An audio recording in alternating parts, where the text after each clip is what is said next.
CJK1231 back again with another hip hop album review. Now, before I get into this one, I will say that it is kind of late. I am doing this pretty late, so after this, I'm heading right to bed. But I figured since it's been a minute since I gave you guys one before, I might as well just hit you up with one now. Excuse me for the low voice and all that, but I am considerate for some other people, sleeping and somewhat. So, anyways, today is Black Milk, DiVE. I believe it's not really an album. I think it's an EP, I believe, which I might have to address EPs in the future. But as of right now, we're gonna review Black Milk. Now, I will say this: this is the first Black Milk project I'm actually listening to. Yes, I'm aware who Black Milk is and what he's done, but I've never listened to a full project by him or produced by him or anything like that. When it came to producers, as far as people that he came out with, like in his class, because he came out and he had acquired and gotten fame around the same time. People like Alchemist, J Dilla was somewhat famous, but he got a little more famous in the mid 2000s, especially when around the time of his death. Ninth Wonder, Knots, who else can I think of? A couple of people that came in and around his time that they all came up together. He was not one of the people that I always heard ring off when it came to production. It was always the other people that I did mention, so I always checked for them more so than Black Milk. So, I mean, again, that's no knock to him. It's just specifically he didn't reach me that way. So, I mean, I am aware that he started, I think his first album was in 2005. He did do a group album with Guilty Simpson and Sean Price, ran the Max. And so from hearing and researching all that stuff, I always interpreted him as more of like an underground guy.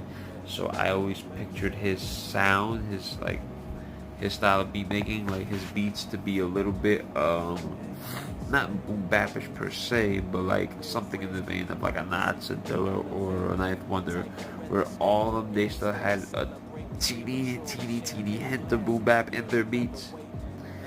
So that's what I thought Black Milk did, and I guess you could say that's me judging the book by its cover.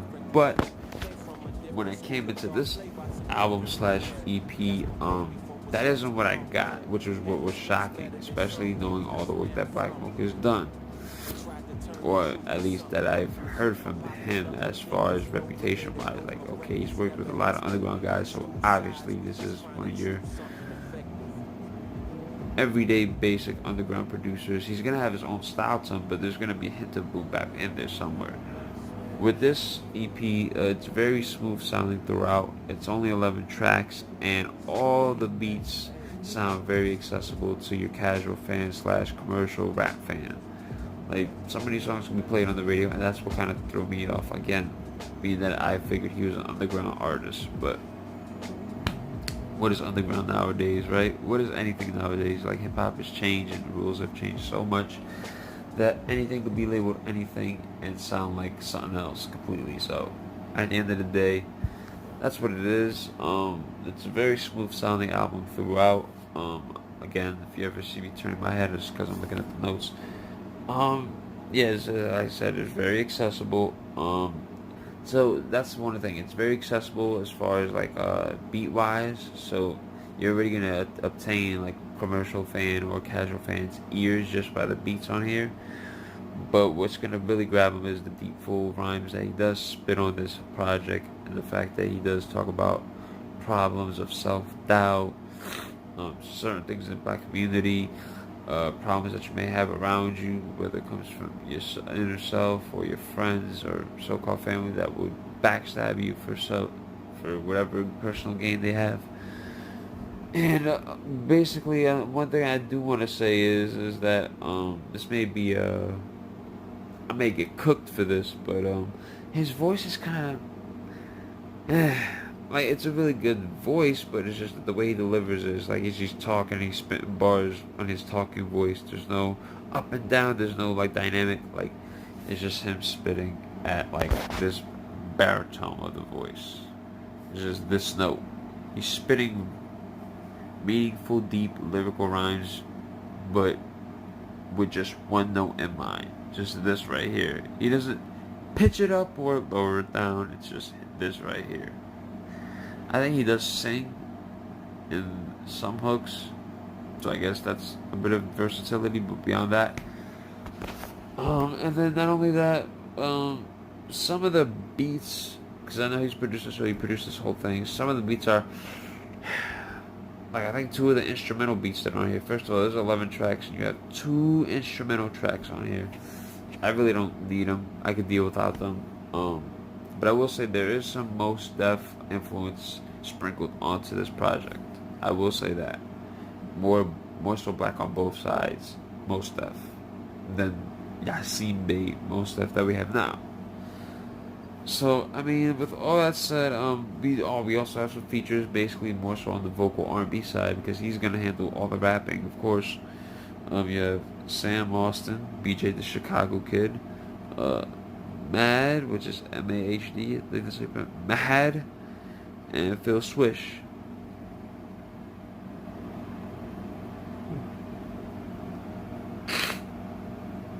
So now that we got all that stuff out the way, let's get into the favorite tracks. Out of 11, I mean, you don't really have to count the instrumental ones because there's no rapping on it. They're like a minute short at least, so that's really 9.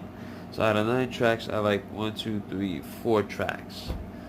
The 4 tracks I like, the first one is of course the first track, Save Yourself, which is basically him telling you guys in this lyrical way that life is a promise, and if you ever get an opportunity to do what you've always wanted to, and you finally get the platform to participate in it and garner something from that, to not take it for granted and to go extremely hard with it, because if not, you're gonna end up being those guys that say, oh, I was there, but this happened and I couldn't, you know what I mean? You end up being one of those guys. So essentially that's pretty much a work hard track and save yourself from like destroying yourself. Save yourself from you. He actually has a verse here, I think too, where he says he wakes up, washes his face in the mirror, and when he looks at the mirror he looks at his own worst enemy, because we could all be our own worst enemy at times, especially when we fight against ourselves, knowing this is the right thing to do, but this is what you want to do. So gotta keep that in check. Next is Relate, aka Wanna Know. This is him basically giving advice to a young man, possibly a young MC, about basically the problems that he may have going around him, or that he already has going on around him now, if he has made it, which are things like BS that your friends would tell you, especially just so that they can get things from you and be attached to you, things of that nature, and how it can come from your family as well as not just your friends, and just problems with the business sometimes. I think the second verse goes off on a other tangent, but one thing I will say is that Mad, the singer, he's used very effectively here. You don't really hear him unless you really pay attention, and he's in the hook part, I believe, too. I could be wrong, but next is Swim. Yeah. The beat for Swim is crazy, by the way. Oh, I almost, for some reason, gave me a Dilla vibe for some reason.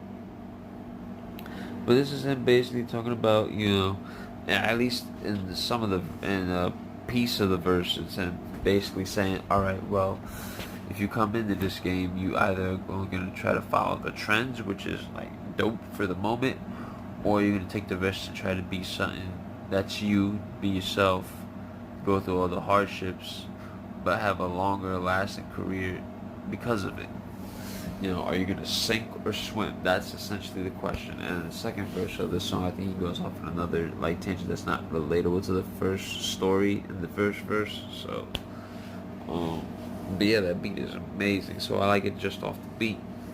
Then you have Don't Say, where he talks about basically BS that people see but don't ever do anything about it, or tell anybody about it, or just make a statement just so that everybody could have, some sort of insight to what's going on. For example, police brutality. He does speak about that in the song, and how police just brutally decide to just take law enforcement's authority into their own hands and like just beat on people. This stuff being taped, them like choking out people, killing them, all this stuff is being taped, and no matter how loud people speak about it, it almost seems like the important people that it needs to reach to don't really don't really address it. So I mean, they don't say anything. So therefore, that's one of the titles for "Don't Say It," and it could be related to a lot of other things too, instead of just political stuff. Because I think if you listen to the verse, he does speak about other common things that people might have to deal with that people just don't say anything about. But I remember the meat and potatoes of that whole thing, really dealing with just like brutality from police and on black people especially. So I mean, this whole EP is sprinkled with a lot of gems. I think one of the main problems for me is that the beats are just so and so, and then his voice delivery too is just like, well, he's nice, but I don't know, it's just something that's missing. Like it doesn't fully grab me as such. So I mean, at the end of the day, this is 11 tracks with 2 of them being instrumentals. So if you really cut it down to 9, and only like 4, that's like almost a half. So I mean, yeah, I will say overall the album, this project is pretty good. If you're a fan of Black Milk, I would think that you would like it. At least, again, this is my first time even listening to a Black Milk project, so I'm just going based off. I can see people groove into this whole project top to bottom. I just don't think I'm one of those people. Although some moments I do love and cherish about this project, it's just for the most part overall as a grade, it's just okay. Like it's a great album. It's a good album. I'll say that it's a good album. And with that being said, if I had to rank it out of 5, a low 4, low 4, low 4, because it does have amazing beats, and even though he does rap the same in all the songs, he does have different topics to touch on that can be deemed as very deep and stuff. So I mean, I'm not gonna knock him for that. And there's some effort put into this too. I mean, at the end of the day, some creative choices that I probably would have probably cut out. Like if you have to throw in an instrumental track on an 11-track project, at least cut it down to 1. You don't need. I mean, again, I'm not no MC/rapper, so maybe he might have put it in there for diehard fans to actually catch. Try to resonate with them in some sort of way. But to me, just 2 of them on an 11-track project is a no-no. But and then half of the crew, I only like 4 out of the 9, so it's not even an even 5 thing. But it is what it is. I think it's a low 4. Doesn't mean that it's the most horrible thing in the world. And who knows? This project might grow on me as I listen to it more over time. But as of right now, yeah, 4. But yeah, Black Milk, DiVE. If you're interested, get it if you want. To me, it's kind of in the middle. It's like, eh. But if you're a Black Milk fan, and if he's been doing this type of music for a while, then you might just adore it. You know what I mean? That's all up to you. I'm only giving my opinion. If you have heard it, you could go ahead and give your opinion in the comment section below. But guys, with that being said, because I think I'm gonna nod off right on camera. Love you. Be safe. If you like, you can like and comment. If you want to subscribe, only subscribe if you feel like what I'm doing is worthy of it, because subscriptions are earned, not asked for. I always say that. I don't want you to subscribe to some BS that you don't feel is up to the standards to what you think it should be, or anything like that, or any issues you may have in general. So, yeah, at the end of the day, CJK123 signing out, and I hope I see you guys for the next hip hop album review. Alright?